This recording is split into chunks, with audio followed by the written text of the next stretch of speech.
Hey, what's going on? Welcome in. Trev here. Really fun discussion on why you should not eat the meat. Don't eat it. Or at least investigate the food chain first. Just put up another video on where your food comes from, how to check the source of your food, actually look it up on Google Maps and figure out what your animals are eating. Because if not, the alternative is we're going to look at the centralized meat system. I actually put this together, and it's not 100% perfect, but it's generally how it works. If you want to read a whole book on it, I recommend The Omnivore's Dilemma by Michael Pollan. He goes through the kind of industrial food system, and you'll get to look at it from that perspective, but I find this more helpful to actually draw things out. So let's take a seat here, and I'm going to show you where the food actually comes from. And we're going to get into a little bit of depth here. I hope you find this interesting and entertaining as I do. This really changed the way that I look at meat. I'm not going to tell you that meat is bad. I'm going to tell you that the meat we have access to in the cities is mostly really sick, unhealthy meat that makes us sick and unhealthy. The problem is not meat, but it's the access, the source. Again, if you can source it, do that. So here's the basic centralized meat system. I'll show you the produce system too if you want. It's not way better. So basically, it starts with industrial fertilizer production right here. Let's see if I can get a big pointer going, selector. So we can show you like right here, we have in the blue, we have our fertilizer production. So in order to make fertilizer, it takes water, energy, labor, and the thing about the energy is, did you know that like something like 10% or more, I don't have the exact figure, but a large percentage of the world's energy is spent on fertilizer. Fertilizer is a way to put certain kinds of ingredients into the soil. Healthy soil does not necessarily need industrialized fertilizer production because the basic soil science is if you alternate corn and you alternate legumes, you have nitrogen takers and nitrogen givers, and the soil stays healthy. But if you just keep extracting nitrogen from the soil by doing corn over and over, you have to put in this industrial fertilizer, which is not, it doesn't bring the soil to life, but it makes the stuff grow. So that's how it all starts. This is like long before we even get to the meat itself. It starts with the fertilizer. And then you have waste that comes out, and that's subsidized by the government, which is relevant to understand how this whole system works. Government is putting money in.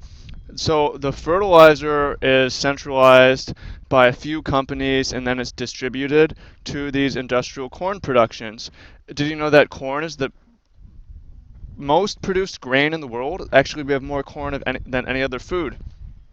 The whole corn belt in America. That's what our animals are eating for the most part. It gets even worse than that. So you take this industrial fertilizer and put it in with energy and subsidies and labor and water, and all these farmers are subsidized to produce industrial corn, and they produce a fuck ton of it, and it's not the highest quality, and they do it season in, season out because they're incentivized to by the government. The industrialized corn goes into these corn distribution grain elevators, and then it gets distributed to by a few companies to industrial meat facilities, which are basically like 1800, 1900 cities crammed with all these animals. They don't have any room to move. You can read about that in here. They do a bunch of gross stuff like cutting off the pigs' tails because otherwise the pigs they can't move. They chew on the tail of the pig in front of them. Really gross stuff. So they have this shitty fertilizer used to make shitty corn, used to make shitty meat, and the meat again is not only totally mistreated in terms of not being able to move, they're not outside like me right now. They don't get outside. Even free range does not mean they get to go outside. It means they have access in their lifetime to a door that leads to the outside. You also have hormones and antibiotics coming in. The problem with we are what we eat, right? So if our animal is eating corn, we're eating corn. If the corn's eating fertilizer, we're eating fertilizer. If the animal is eating hormones and antibiotics, we're eating hormones and antibiotics. So all this produces the pig and the chicken and the cows, and it gets distributed to through a few companies again to supermarkets and fast food, where more water, energy, and labor comes in, and then us consumers come in, and obviously everything is waste. But the cool thing is, it is kind of a closed system because we use our waste to make energy, and then that energy goes back into the fertilizer production. So that's basically how it works. That's the simplified and complex version. So I wouldn't eat this meat. Fuck no. Fuck no. Right? I would rather not eat meat, and the problem isn't meat. It's if I can actually track the source of the meat, I will do that. So, and I'll show you that in a second, but first I want to show you uh, the industrialized produce, because it's not way better. It certainly is better. Centralized meat system. Here's the produce system. Let's go ahead and zoom out here. There's fewer steps because you have the industrialized fertilizer production coming in. Still, you need that. The fertilizer is distributed. You have your produce, and then bam, you basically just skip the animal steps. It's worth noting that even in organic ingredients use basically the same chart, except they just use a substitute of a different kind of fertilizer, like organic approved fertilizer. It's otherwise exactly the same, which is why I prefer to get my food from small farms. So let me show you, for instance, where I'm going to get my meat. I will get some wild salmon or wild fish. I know that they eat some junk in the ocean and the water, but fuck, that's the best we can have.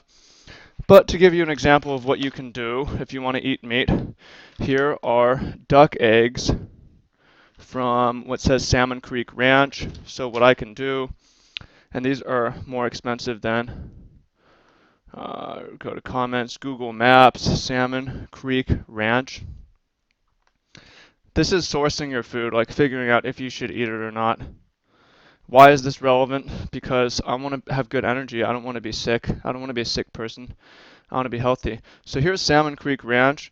So we can like zoom in and look at the facility.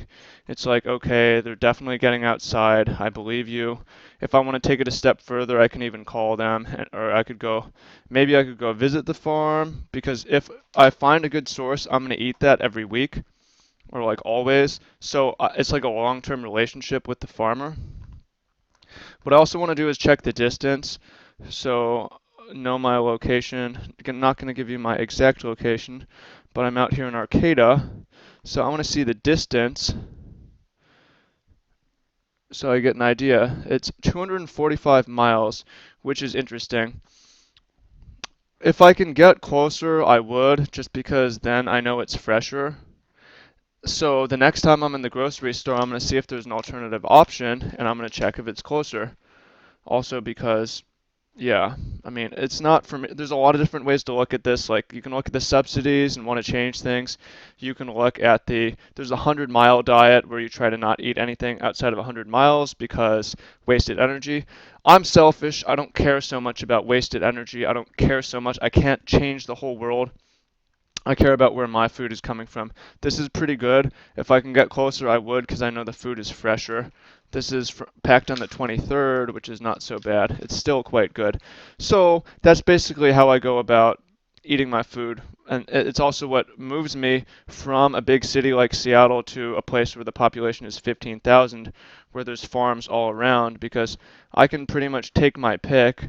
I can go to the Bayside farm on Fridays, which I do, and pick I will even show you this right now. If you follow me on Snapchat at Travis D. Wu, you will see this. But even get my beets from the fucking ground, like I pick these on Friday, so I know that it's good, and I participate in the farming process, so I know there aren't all these weird inputs going in there. So basically, don't eat the meat in the city without checking the source. That's pretty much it. Check the source. Try to get the good food. If you're in the city, I realize not a lot of people can move out of the city. I realize it's more expensive to get the good stuff, but fuck it, you'll live longer. You got more energy from less food, so it's worth it, and you won't get sick as much, so it saves you in the long term. Let me know what you think. If you like this video, leave me a comment below, and I will see you in the comments. Leave me a comment, subscribe. Love you. I want to hear what you think about this.